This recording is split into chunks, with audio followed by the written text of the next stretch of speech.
ورنگل ضلع میں کسانوں کی فلاح و بہبود کے لیے قابل ستائش اقدام کرتے ہوئے جے جوان جے کسان فلاحی تنظیم کی جانب سے انمرا زرعی مارکیٹ میں کسانوں کو اناج تقسیم کیا گیا۔ اس موقع پر تنظیم کے نمائندہ گووردھن نے کہا کہ جو کسان پوری دنیا کو خوراک فراہم کرتا ہے اسے خود بھوکا نہیں رہنا چاہیے۔ اسی جذبے کے تحت ان کی تنظیم کسانوں کی مدد کر رہی۔ اس پروگرام میں جے جوان جے کسان ٹرسٹ کے ڈائریکٹر گووردھن راجو کے ساتھ ساتھ ارکان نوین ایلیا، روی بھاسکر اور دیگر افراد نے شرکت کی۔ اس موقع پر خطاب کرتے ہوئے گووردھن راجو نے کہا کہ جس طرح ملک کے لیے ایک سپاہی اہم ہوتا ہے، اسی طرح بلکہ اس سے بھی زیادہ ایک کسان کی اہمیت ہے۔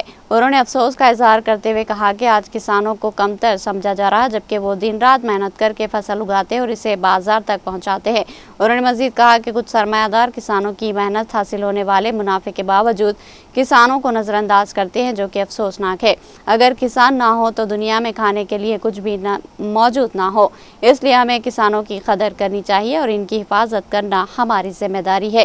پروگرام میں کسانوں کی بڑی تعداد نے شرکت کی اور تنظیم کے اس اقدام کو سراہا۔